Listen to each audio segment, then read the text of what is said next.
Hey everybody, welcome back, Falcon, NEO Scavenger. Alrighty, so if you didn't catch last episode, I encourage you to go back and do so because we actually tackled Cam Grayling finally. We did a lot of reading, we did a lot of text and story-wise things, and we were actually able to make it deep into the heart of Cam Grayling. We're in front of a AI right now, a superhuman artificial intelligence type of thing. Does that even make any sense? Probably not.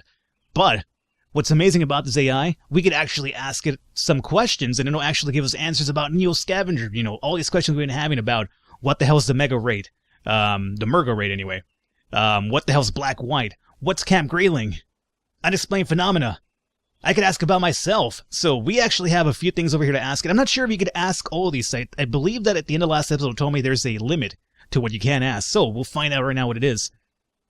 So let's start off with, I think one of the biggest things that we all want to know is what the fuck's the Mergo rate, right? Or maybe who am I? You know what? Let's find out who I am first. An official seal rotates at the center of the screen, depicting an eagle clutching a key. Found one exact match, fellow kindred, male, unspecified age. Registered at the Gyges Cryogenics Facility, Pod 05, Room 15. Treatment at the Saginaw Mental Institution for unspecified illness. Except you walked out of that pod. How old could these records be? Displayed are thumbnails of maps, blueprints, and aerial photos of the facilities from a time before everything went to hell. You follow the link to your patient file, and it's oddly devoid of details. There's not even a photo. Black-white adds no additional information, unable to connect to CNCI MDR. The progress bar continues its march as black-white returns to the home screen. Oh, that's fucking bullshit, man. Oh, well, we could actually find out what the hell CNCI MDR is then. Alright, let's do that. The Comprehensive National Cybersecurity Initiative is a multi-agency security initiative which coordinates network defenses and counterintelligence efforts. The Mission Data Repository is the central data store in support of the CNCI. Sufficient storage for all regional CNCI facility feeds is maintained at the data center. The MDR is maintained by the National Security Agency and is located at Camp WG, William in Utah. Huh, Utah. Better find some decent walking shoes. The progress bar continues its march. Okay, so the progress bar is at 40%. Every time I query, it's going to go up by 20. So we probably have 3 more before it hits 100%. Should I wait till 100%? Or is something going to happen 100%? I'm not sure. So we'll see. We have at least 2 more before we decide on the third one. This didn't really tell us much other than, you know, Utah. Alrighty, I guess it's confirmed. NEO Scavenger 2, right? Alrighty, so I don't want to leave yet. Unexplained phenomena? New Earth Ostrakhan. Ostrakhan or Ostrason? I'm not sure. Ostrakhan probably, but I'm not sure what the hell this even is. It's kind of, not really figuring it out. Let's see. There is the Prism Surveillance Network. We could actually query that. I think the next thing we want to know about, though, is what the hell the Mergo rate is. After a brief pause, Black-White comes to display hundreds of files, all listed under variant headings of ghost sightings. Black-White holds a catalog of alleged eyewitness accounts of spectral manifestations matching the user's color description. Several key locations are known to be sites of the repeated incidents, such as, it goes on and on about the apparitions, none of which fits what you've been seeing. You scroll through the search results until one stops you, take a closer look. Startled, you jerk backwards in your chair. There's a tiny thumbnail and a blur you wish you didn't recognize. The glass reverts to darkness. You catch yourself holding your breath. Your whole body turns tense as drying bones. Traffic cam footage plays nighttime. 3 in the morning. An intersection grainy and dark, spotted in the streetlight orange and ambient maroons. A traffic light turns red. Car lights lead your eye to an oncoming SUV slowing to a halt. Then a blur of static, and you see it. There, moving to the car. Tires turn, a burst forward. Fast, desperate, and soon helpless. The static clears. Black skid marks now lead to your eyes up. The SUV is wrecked. Overturned and half buried into a building. On the empty street, the tires keep turning until they stop. A few more pieces of footage follow, all with the same outcome. The progress bar continues its march. Alrighty, well that didn't really answer too much either, huh? Okay, well we're at 60% now. Do we find out what Cam Grayling is? I would imagine probably so. We could also find out what the hell Black-White is. I also want to know about this New Earth Ostrason. Or Ostrakhan, I should say. Unexplained phenomena. This seems very, like, broad, so I don't think we'll probably get a really good answer for that one. So let's find out about Cam Grayling itself. Camp Grayling, Black-White replies 443551 North, 845358 West, Crawfords County, Michigan. Founded in 1913, it is the largest training facility for the United States National Guard. In 2016, Camp Grayling became a leading center for unmanned aerial vehicle operations. When advancements in drone technology solved the need for individual pilots, UAVs function as a single unit operated centrally with minimal human oversight. Later, an interagency initiative built an intelligence to manage drone assets independently. Grayling UAVs were placed under its control and redesigned autonomous aerial vehicles. There's a pause. These primary functions are handled by Black-White. Okay. Well, we have probably one more, so we have an interesting choice here. We could ask about unexplained phenomena. I kind of want to go Black-White, though. We have unexplained phenomena, Black-White, Prism Surveillance Network, or the newer Osterton. I mean, I'm interested in both of these for sure, but Black-White seems to control the UAVs, so I don't know. Let's do Black-White. Black-White is the cumulative artificial intelligence of Camp Grayling. The machine begins. Its primary directive is to oversee AAV assets. Responsibilities include the planning of flight patterns and routes, air traffic control, maintenance schedules, coordination with base personnel, and test data recording, processing, and optimization. Its secondary directive broadens the scope to encompass base security. A task schedule comes on screen, sharing space with the map of flight routes circulating between military bases across the country. At present, it continues, Black-White is coordinating a task still incomplete. The last AAV in use waits a transfer order for its next rotation to Grissom AFB, a PCB containing this information along with security clearances en route. The monitor clears maybe if you can find that PCB. Okay. With mere seconds to spare, you can only watch as Black-White status bar completes as March, 97, 98, 99. Your time has run out. 100. The screen flares blinding white. Unauthorized access detected. TS-SMI violation escalating to condition Charlie.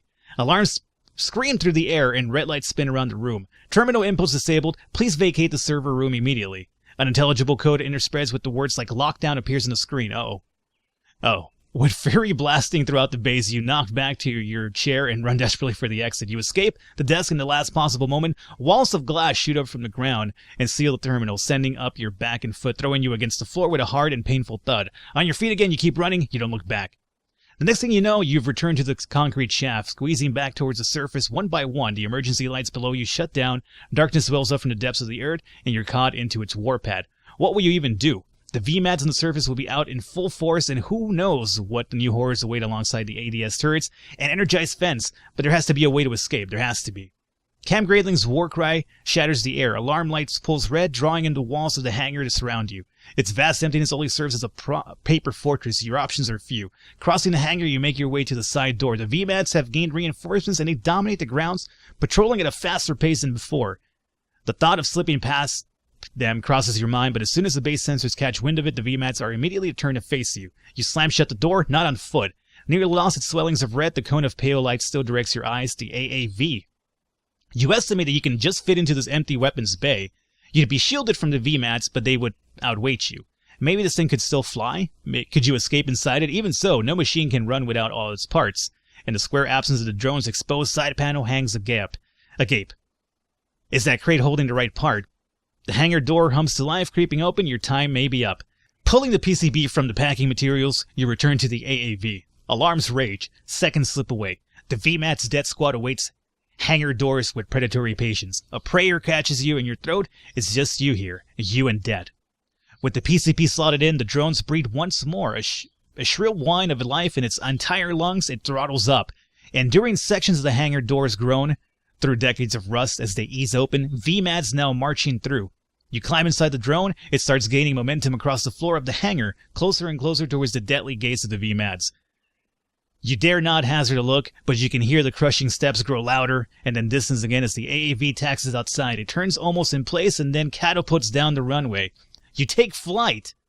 The AAV sails through the mist higher and higher above Camp Grayling. Frost seeps into the air without any way to fasten yourself. You push hard against the sides, a ghost inside a machine clinging desperately to his shell.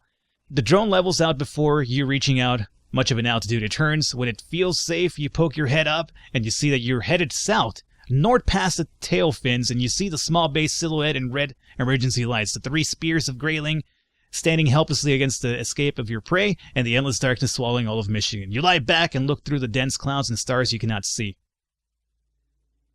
What the fuck? What is this? You startle awake. No, it hasn't just been a dream. You're still sitting inside the AAV and its payload when a sudden jerk wakes you from the slumber of trauma-induced exhaustion. When you look at the top, what you can see of your former surroundings is a lake of mist. Far from the north, below, the great black swamp. To see it sprawl from east to west, an antithesis of life, the necrosis of civilization, it's a haunting view beneath. Another crack accompanies the smell of burning plastic as you duck into your compartment again. The engines are failing, and there's a ragged whistling noise coming from the tail. The drone is no longer flying, but it's a controlled fall. You hazard a peek outside. More and more of the swamp passes below. You glide past the rotten lands and the sinking roads, the crumbling buildings, the toxic fumes, but you're falling too fast to make a full crossing. You duck inside and brace for the inevitable. The drone hits something hard, the weightless rebound ringing on your ears for a moment before smashing and grinding through what sounds like rocks and water. Parts rip away, the sludge sprays into the hold from the opening they leave. The fuselage twists right suddenly and flips over, throwing you hard into a debris-filled pool. Wrenching metal and cracks of composite echoes over the next sound as the drones become just another part of the desolate landscape. In a fit of coughing, you crane your neck away from the sludge and pull yourself weakly into an embankment. For several wheezing moments, you cling to the earth, gathering your senses. After more coughing, you plant a hand on the cold mud, push the ground away, and stagger to your feet. A brisk, acrid wind bites through your soaked clothes, and you turn to face away from it. Ahead, miles of lifeless, muddy terrain, punctuated by toxic pools and shells of old buildings, and beyond that, Indiana. Well, there it is. My lord, what is all this? This is like my giant log? This is my log. Look at this. Player... Where's the Wendigo one? Player is ready to advance to Wendigo 2. Player broke into Kale's apartment forcefully. Player saw the photo of Saginaw in Kale's apartment. Man, this tells you everything you did. That is ridiculous. Alrighty, I survived for 20 days, 11.36 hours. I mean, I didn't die, right? I mean, I just made it to Indiana, apparently. Alright, so be it. There you go. New game. We can't continue, right? This is just my old save. Yeah, because I'm in perfect order. Yeah, it's my old save. Alrighty, well, there you go. That is, NEO Scavenger. We could essentially go back in there and try to take a different path, because, we didn't really finish the Mad Hatter mission, whatever that was. Like, apparently using that thumbstick. Hopefully you guys enjoyed it. Leave a thumbs up, leave a like. The support does mean a lot. This could be the end of NEO Scavenger for sure. We could potentially try it again and go down a different path and see what else we could actually unlock. Or, down the line, I might try NEO Scavenger again with a mod. And, the mods now, at least I know that Zenik or Kraven's mod has actually evolved quite well now, too. And the first few times I used that mod, I didn't really touch on many of the extra things that were added to it, just because I kept on dying, or I would basically stop the game for whatever reason. So, I'm not sure. For now, though, this might be the end of NEO Scavenger for now, and maybe down the line we'll pick it up again with something. But if you guys want to see some more of Camp Grayling, and you want me to do another run with different options, let me know. And we could at least do one more video with checking out the other options in there. It's been a long time since I've been covering this game, so again, I appreciate your time, your support, your comments. And other than that, I will catch you next time.